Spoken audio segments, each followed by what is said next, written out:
What is going on, everybody? Welcome back to the channel. Aftersound here, bringing you Splinterlands content every single day. We also stream right here on this channel every Tuesday, Thursday, and Sunday morning, so come by and say hello.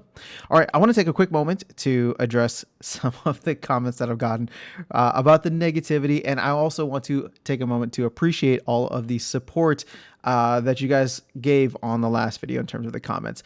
I know it's not an easy time. I'll tell you right now that I'm struggling, and it's not, to see the light at the end of the tunnel. Like, I know it's there. It's just whenever the next bull run is going to be, there will be an eventual light, but it sucks to like look 3-6 months ahead and not see the light. And then, to have to share that with you guys. So I appreciate the support in that. And now I want to get into the topic of this video, which is the greatest, or easiest, I shouldn't say greatest, but the easiest trade, like literally right here in front of our faces.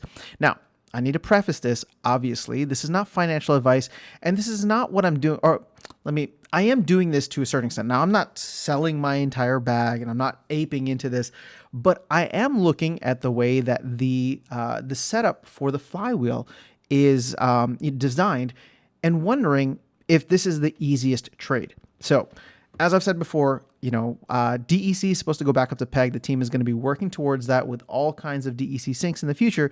And SPS will continue to fall in value because there's no utility. All of the utility is being given over to DEC. So that becomes a very first A, then B, then C kind of scenario, which means that in the meantime, if SPS is most likely going to go down and DEC is most likely going to go up. Again, there's no there's no certainty with any of this. That's not to say that DEC can't fall further, that we can't see DEC go even further away from PEG.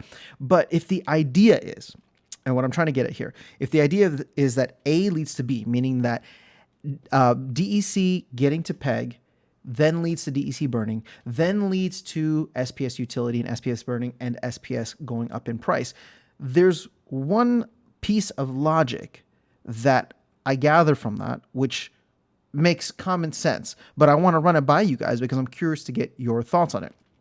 And that is, SPS cannot go up, most likely, cannot go up until DEC gets back to PEG, which means if you're getting SPS right now, and if you're part of this game, at the very least, you're getting it for playing it, but you might be getting it for brawls, you might be getting it for rank rewards, you might be getting it for validators, you might be getting it for LPs. There's a bunch of different ways that SPS is just being given out. If that is the case, should you just be selling that and buying DEC because you know that DEC needs to go up first before SPS can? So this isn't like sell SPS because there's no utility. I'm not trying to say that, although I've said it many times before. I don't need to say it in this video. What I'm trying to get at is the logic of, okay, well, if you know that DEC must go up before SPS can go up, is there a chance then that getting into DEC now, right? And that means, probably selling out of some of the SPS that you earn in game. Getting into DEC now means that you can ride that DEC wave up. And then once we start getting close to PEG, right, that's when you get into SPS. Do you get what I'm saying? Because one is going to lead to the other. One cannot happen, meaning that SPS going up cannot happen without DEC going up. Now, that's a very basic black and white view. And again, I'm just trying to give you the raw logic here of why that might be one of the most basic trades. Again, not if you're trying to trade every day and not if you have a short-term time preference. Again, I'm talking 18 months, right? 18 months, you watch this, you see DEC go up. If it gets close to PEG and you think we might start the flywheel, then you sell out into SPS, right? And then at that point, if DEC comes back down, then you buy back into DEC. You just play this arbitrage all the way back and forth. But the point is that until we get to a place where DEC is scarce enough that people need to start burning SPS, and there's a demand for SPS because that demand is then driven back to DEC or for more DEC, you kind of can play that as one of the straightest trades. Again, this is not financial advice. I'm not telling you to do this. I am not selling my bags, right? I'm not selling my bags and aping into DEC. My whole point with this is I'm taking a lot of the rewards that I get now, whether it's from brawls or from rank rewards or from, well, specifically LPs, and I've talked about that, right? Whereas before I used to sell LPs, or I used to sell the SPS from LPs to compound back into the LPs. But part of me is now looking at this and saying, well, the easiest trade might just be to sell into DEC and maybe go into like the DEC LPs, right? So take everything that I'm earning, putting it into the DEC LPs, because then I have exposure to a stable coin and I have exposure to DEC, which I expect the team to, well, I expect to go back to, I expect it to go back to PEG simply due to the fact that the team needs and wants that to happen. So that's what I want to get at. Now, I want to give one very, very maybe not so obvious warning here of what a potential catalyst could be for SPS, because you might be thinking, oh, well, yeah, let me just do that now. I'll sell a bunch of my SPS. I'll buy it back when it's like under 2 cents or under a cent or whatever the case is. The market could still rally, right? And so the market could still rally, and that would actually take both coins up, or both tokens up, I should say, to a certain extent. Now, we have seen Bitcoin holding steady, and we've even seen Bitcoin pump some days and SPS stays the same. There is a certain level of decouplement, right, that exists between SPS and Bitcoin. But things could still rally, right? Things could still rally. The other side, and this is probably the main point that I wanted to get to for the warning, is that there could be other SPS utility that comes into the mix. And I'm not talking about small, like in-game stuff that happens. Sure, tower defense staking for SPS might happen.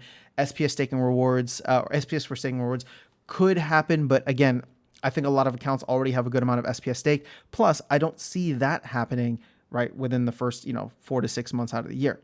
But the one unseen thing that has been talked about in town halls, and I've talked about this before, is this Splinterlands as a service, or Splinterlands partnerships with other potential like NFTs or projects. And what I mean by that is the team has talked about working with other companies that want to enter the Web3 space, usually coming in from Web2, right? So companies that want to build games on Hive or within the Web3 space, and they don't want to set up like resource credits delegation. They don't want to set up all these different things, account setup. Like Splinterlands has all of this stuff already designed. And what I've talked about in the past is the whole Splinterlands as a service. They can package these services to other companies or the businesses that want to get in, other game developers that want to get in. And what they've said specifically in town halls is that they would potentially require the payment for those services to be in SPS, or maybe require those companies or those projects to stake a certain amount of SPS, right? Now, at the same time, we talked about Rooney as well. If there's other NFT projects that maybe want to see a card in game, Agorad has said the same thing, where it's just like, maybe we come in and tell them, all right, if you want your project to have like a card in game, you need to stake a certain amount of SPS, right? And again, I don't know what the details are, but the idea is you'd have these big communities, large communities or large organizations coming in from the outside that would need to come in and buy up a ton of SPS. So I'm talking about a one-time massive mega pump that comes in because of the fact that a company or a NFT project or whatever the case along those lines would need to come in and buy a huge amount of SPS, obviously shoot the volume up to get whatever they need to get. And that could cause a short-term pump. Now, will that happen? I don't know, right? I'm not trying to say that it will. I'm saying that it's a possibility based on things that we've heard in the past.